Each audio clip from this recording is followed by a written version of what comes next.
Breaking right now. Rachel from accounts broke the law. She is a lying cheat of a chancellor. But Slippery Starmer is doing everything possible to stand by his woman, because he knows that the moment this corrupted chancellor is kicked to the curb, he will be next. And this sickens me. It sickens me because of the complete rank hypocrisy of our governing party and the fact that for the slightest indiscretion, they, along with the mainstream media, would come down on a conservative politician, not just ruining their ministerial career, but in many cases, destroying their life, ruining their reputation. So let me be very clear. Rachel Reeves has to go.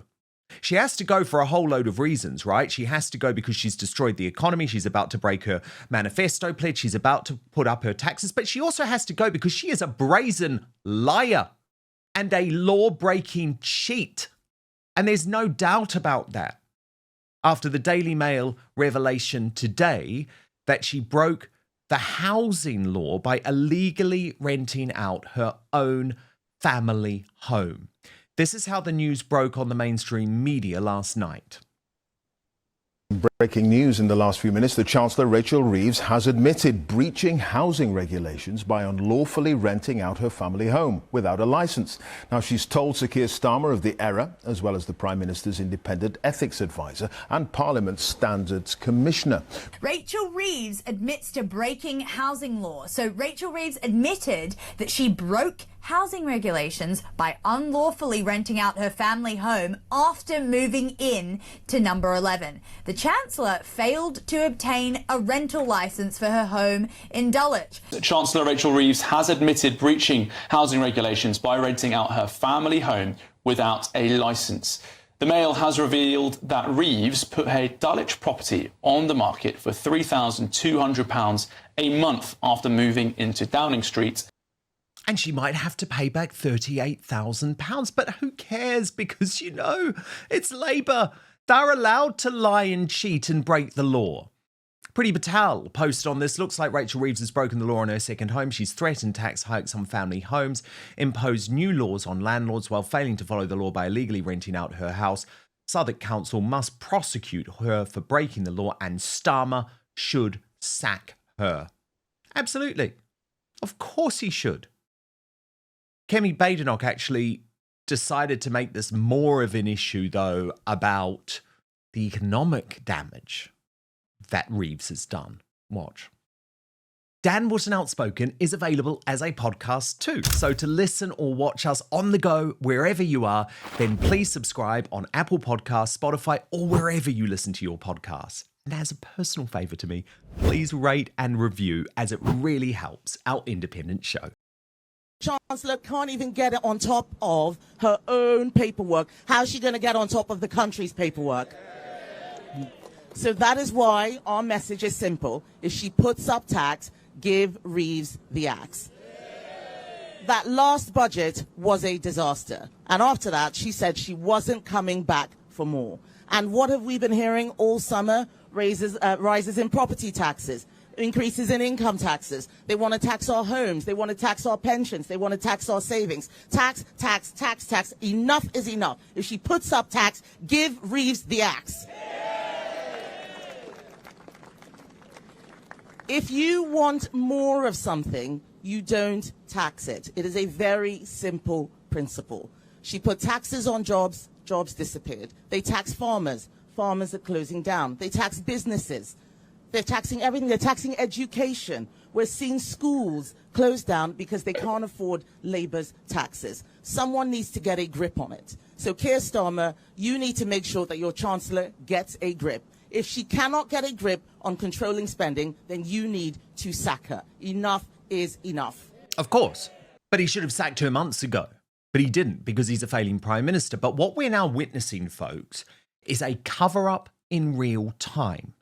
Because last night, to try and shut this down immediately, there was an unprecedented late-night exchange of letters between Rachel Reeves and Keir Starmer. So let me show you what Reeves sent to the Prime Minister. She said, "Dear Keir, I want to make you aware of a matter which has been brought to my attention regarding my family home." And of course, she tried to play down these licensing requirements and said, regrettably, we were not aware that a license was necessary, and so we did not obtain the license before letting the property out. This was an inadvertent mistake. In other words, she broke the law. What she did in that moment was speak to the Independent Advisor on Ministerial Standards and made the Parliamentary Commissioner for Standards aware. She then sincerely apologised. Starmer also almost immediately replied, this was trying to shut the story down. Dear Rachel, thank you for your letter and for meeting with me this evening. The public rightly expects the highest standards of conduct from the politicians who serve them. The Ministerial Code sets out these values, and I have made it a core tenet of this government's mission to uphold them. I have this evening consulted with my independent advisor on ministerial standards. He has advised me that in relation to your inadvertent failure to secure the appropriate licence for your rental property, and in light of your prompt action to rectify the position, including your apology, further investigation is not necessary. The Ministerial Code makes clear that in certain circumstances, an apology is a sufficient resolution. An apology for breaking the law? It is so important that all ministers are able to acknowledge when they consider themselves to have fallen below the standards expected of them. I am satisfied that this matter can be drawn to a close following your apology. But this is extraordinary, folks, because what's now happened this afternoon is that all of a sudden is that Rachel Reeves has discovered emails sent between her husband and the lettings agency, which clearly were not disclosed last night because a proper investigation was not done. And even though Reeves believes that these emails in some way vindicate her, they don't. Because can I just be very clear? Just because someone tells you, someone advises you that you can break the law, it doesn't make your law breaking acceptable. But of course, the Labour government has become a complete joke. And actually, I think this video summed up best the farce that we're now seeing between Reeves and Starmer. All right, to the mix. Oi, they say I broke the law, but only a little bit. Moved in Downing Street, packed my things, rented out my gaff, now the trouble begins. Didn't get a license, South what rules, now they're calling me the landlord fool. 3 grand rent, month by month, didn't read the form, oops, that's blunt. I told Keir it's a silly mistake, he said Ratch, for God's sake. License, never heard of her, nah. Food it late, that's my error. Cash flow clean, PR slick, council fine, make it quick. License, never heard of her, nah. Press outside with a camera flare, 4-bed dollage, who'd have guessed I'm a landlord under stress. Rent roll strong, 74k. Hypocrisy, that's what they say. Tax went up, landlord cry while I'm up there in the 11 sky. They call me Reeves, the rent queen. Minister clean, but the form weren't seen. Applied online in the nick of time. Council said that's still a crime. License, never heard of her. Nah. Rule book blur, financial stir. Did it all for fiscal flair. I'm the Chancellor, landlord, millionaire. Boom chop, skirt. License, never heard of her. License, never heard of her.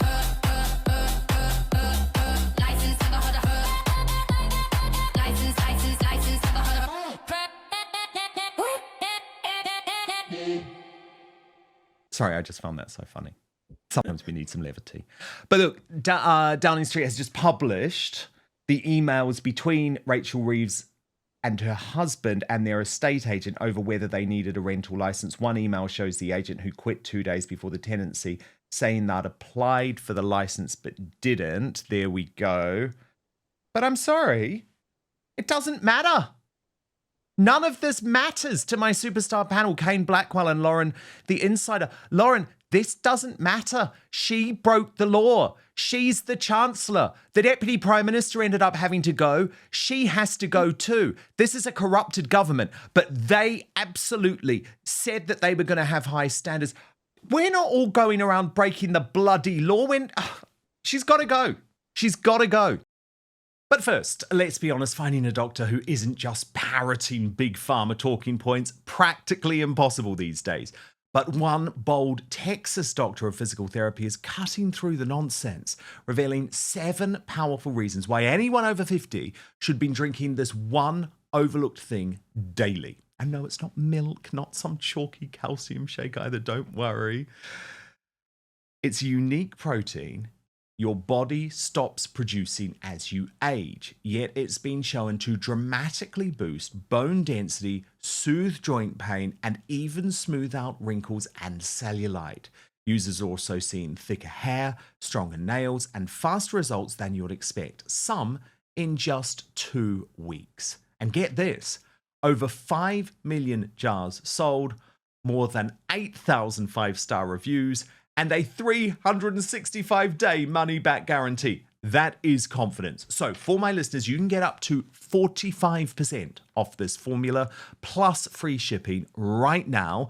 Just head to trynativepath.com/outspoken. We have a food industry that knows nothing about health and a health industry that knows nothing about food, right? And once you really understand that, you can see why we're in the problems that we are. We watch TV and they're feeding us all these foods that are refined and processed and get us sick.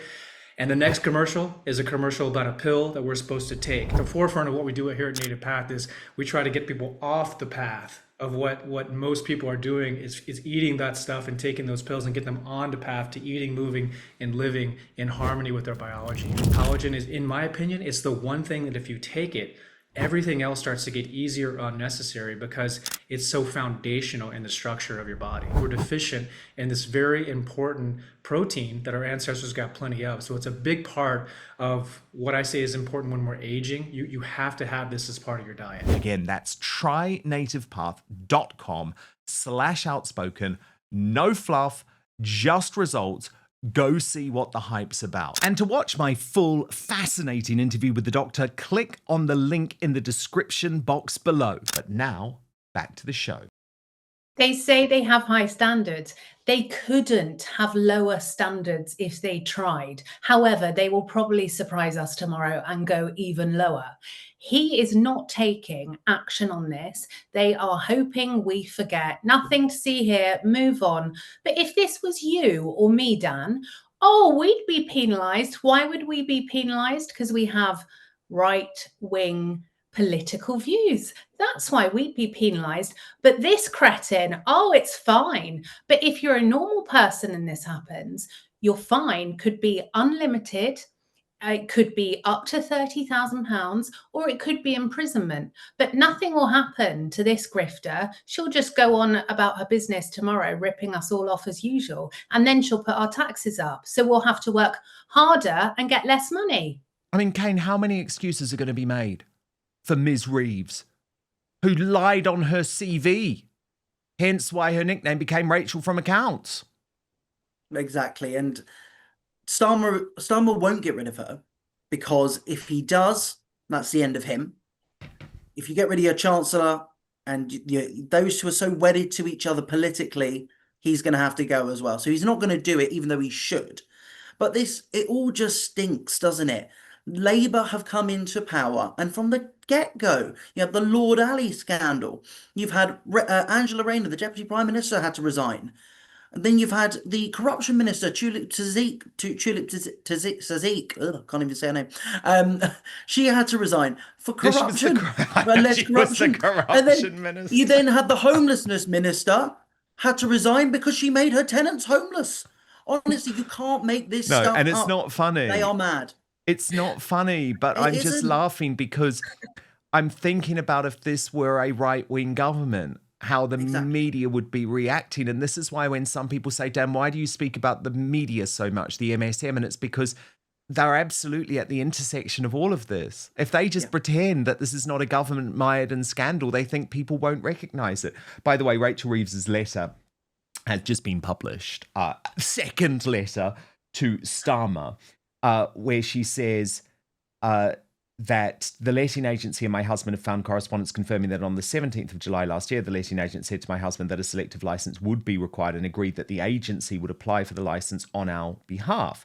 They have also confirmed today that they did not take the application forward in part due to a member of staff leaving the organisation. Nevertheless, as I said yesterday, I accept it was our responsibility to secure the licence. I also take responsibility for not finding this information yesterday and bringing it to your attention. I mean, exactly. The people at Downing Street, Lauren, who are saying, this is the email that's the smoking gun that clears her. Absolute bullshit. I'm sorry. The letting agency made it clear she needed the license. And if she didn't follow up and ask if the license had been procured, it is her fault. And as she also said, she claimed that there wasn't any further information yesterday, and now there is more information that's come out. So there does clearly need to be a full investigation into this. But the problem is Starmer is stuck with this woman destroying our economy. Their political futures are bound together.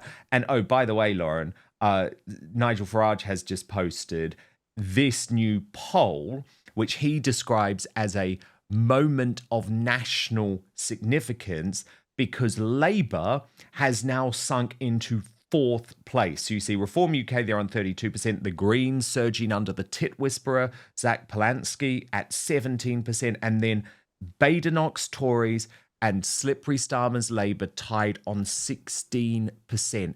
So we are seeing the smashing of the uni party, the smashing of our two-party system.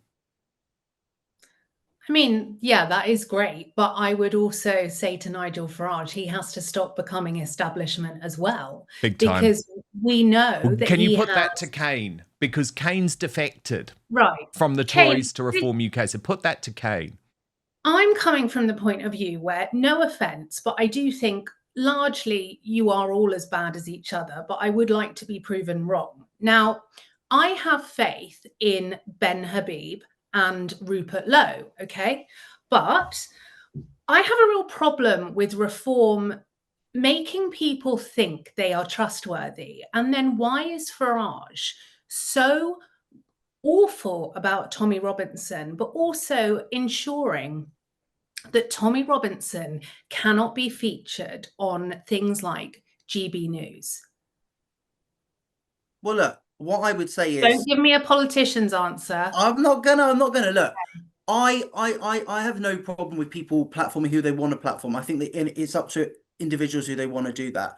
At the end of the day, Nigel Farage is our best hope at actually changing this country. Ben Habib and Rupert Lowe, they say great things. I think they're brilliant individuals, and I think they contribute a lot to the right of politics. But they are not going to win a general election, and they are not going to take this country to where it needs to be. Nigel Farage is going to do that. Now, we can all disagree, but at some point, the right, and this is what the right has failed to do for so many years, is actually get on board and get together and actually do what we need to do and all join forces. Because if we don't, we will lose. And this country will go even further to the dogs. Okay, but you've done exactly what every politician does. You haven't answered my question. My question was very clear. Nigel Farage, I have a real issue with the fact that I believe he has become too much part of the establishment. We have seen him go back on things he said, and he has also ensured that certain voices like Ben Habib, Rupert Lowe, and Tommy Robinson are censored from platforms like GB News. So what do you think of that? That was my question. Well, I don't think anyone should be censored, but that's up to GB News, quite frankly, who they have on and who they don't. Like, I don't control them. But look, I don't think Nigel has become establishment. I think Nigel has always been extremely anti-establishment. I mean, the establishment hate him. But do I think he has become more palatable to many parts of the electorate? Yeah, I do think he has. I think he has had to change. And was that why you defected, Kane? Was that the reason why you No, I defected because I don't... Well, look, I believe that Nigel and Reform are the party that are actually going to actually do what we need to do to actually get this country going. And also because the Conservative Party is not what what it's meant to be, right? I joined the Conservative Party and I've worked to change it for many, many years. We saw it with that shuffle in the shadow cabinet when you brought back people like James Cleverly, and then you had all Michael Gove's stooges brought literally front and centre into the running of the party. I don't want to be part of it because they're not going to change. They are not going to change. So that is why I left the Conservative Party, is because they won't change, they will never change, and we actually need to make sure that we actually get on board with a party that is going to do what is necessary, like leaving the ECHR, reducing immigration, ditching net zero, all of these things that we all care about. Now, I get like what you say, Lauren, in terms of, Ben Habib and others, and Rupert Lowe, they have been pushed out. They have been sidelined slightly. I won't disagree. But at the end of the day, I do think at some point we all have to realise on the right that if we want to save this country, we have to back Reform and Nigel. Now, I think it's good that people like yourselves and others and Rupert and are pushing Reform to a more right-wing position on certain issues. I think it's good that we have healthy debate and that people are saying, well, actually, I'm calling people out on X, Y, and Z. I have no problem with that. But at the end of the day, we have to realise that if we want to save this country, there is only one party and one man who's going to do that, and that's Reform and Nigel Farage. Thank you so much for watching Dan Wootton Outspoken. Please click on my face just to the bottom left to subscribe to this brand new independent news source and turn on the notification bell so you'll be alerted to our brand new live shows, uncancelled interviews and special royal episodes. Outspoken is also now available as a podcast, so you can listen to the show every weekday on the go, wherever you are.